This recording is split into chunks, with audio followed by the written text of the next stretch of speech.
हिरण बनकर भरत जी सोच रहे थे कि पिछले जन्म में मैंने कितनी बड़ी भूल कर दी।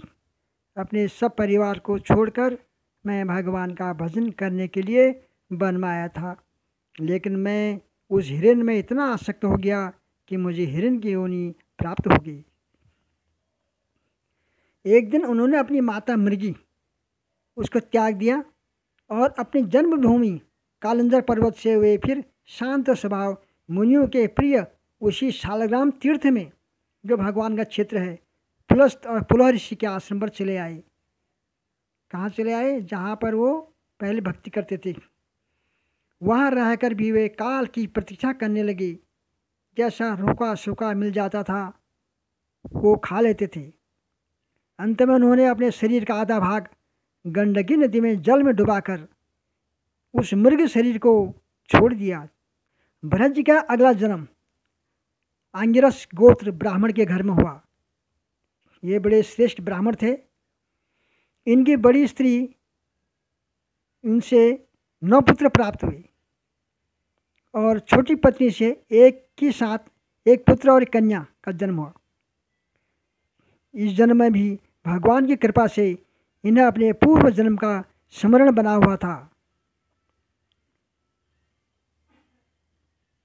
पिता पुरोहित का कार्य में थे तो सोचा अपने छोटे पुत्र को भी पुरोहित कर्म सिखाऊंगा। इधर भरत जी ने सोचा एक जन्म बिगड़ने से मुझे 3 जन्म लेना पड़ा, इसलिए अब वह गलती हम दोबारा नहीं करेंगे। पिता इन्हें वेद शास्त्र सिखाने, लेकिन ये जानबूझकर सीखते नहीं थे, क्योंकि अगर मैंने ये सब सीख लिया तो मुझे कर्म कांड करने पड़ेंगे और फिर मैं संसार में फंस जाऊंगा। इन्होंने जानबूझकर एक मंत्र भी याद नहीं किया। कोई कह भी नहीं सकता था कि ये वही ज्ञानी भरत हैं जो सब कुछ छोड़कर भगवान के भजन करने के लिए वन में गए थे।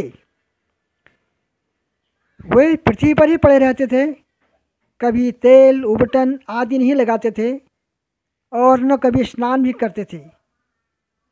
इससे उनके शरीर पर मैल जम गई थी। लोग कहने लगे थे ये तो अधम ब्राह्मण है।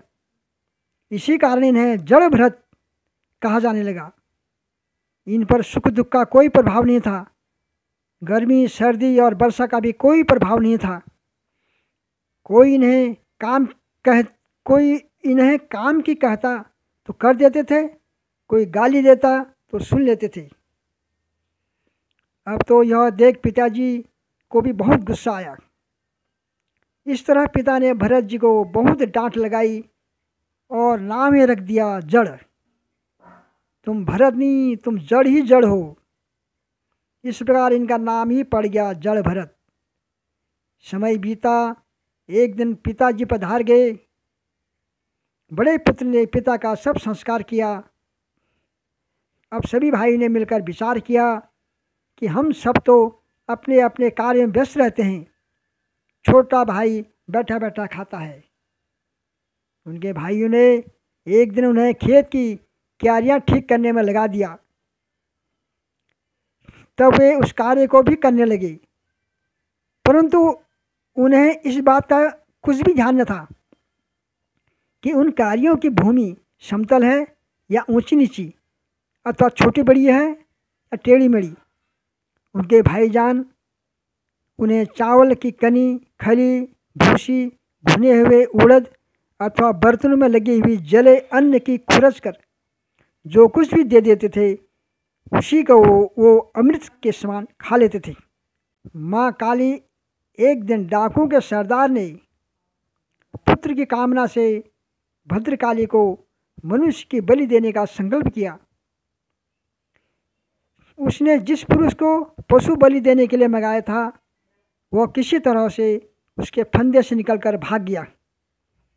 उसे ढूंढने के लिए उसके सेवक चारों ओर दौड़े, किंतु अंधेरी रात में, आधी रात के समय कहीं उसका पता न चला। जो वन के जीवों से खेती की रखवाली कर रहे थे, उन्होंने देखा कि हम इन्हें पकड़कर ले चलते हैं। इससे हमारे स्वामी का कार्य अवश्य सिद्ध हो जाएगा। यह सोचकर वे उन्हें रस्सू से बांध कर चंडिका के मंदिर में ले आए। फिर उन चारों ने अपनी पद्धति के अनुसार विधि पूर्वक उसको अभिषेक एवं स्नान कराकर कोरे वस्त्र पहनाए, नाना प्रकार के आभूषण, चंदन, माला, तिलक आदि से विभूषित कर दिया, अच्छी तरह से सजाकर भोजन कराया और बलिदान के विधि से गान, स्तुति और मृदंग, ढोल आदि सब बजने लगे। उस पुरुष को भद्रकाली के सामने नीचा सिर कराने के लिए बैठा दिया। इसके पश्चात नर पशु के रुधिर से देवी को तृप्त करने के लिए देवी मंत्रों की अभिमंत्री चलने लगी और एक तीक्ष्ण खड्ग यानी तलवार, उसने तलवार उठा दिया और जैसे ही भरत जी को मारने के लिए माँ काली ने सोचा कि एक तो ये ब्राह्मण है और दूसरा भगवान का भक्त है, यदि मैं आज इसकी रक्षा नहीं कर पाई और भगवान ने पूछ लिया कि देवी आप मेरी भक्ति की रक्षा नहीं कर पाई तो भगवान को क्या कहूँगे। इसलिए यह भयंकर कुकर्म देखकर देवी भद्रकाली के शरीर में अति दुखस ब्रह्म तेज से दाह होने लगा, मैंने आग लगने लगी और वे एकाएक मूर्ति को फाड़ कर प्रकट हो गई।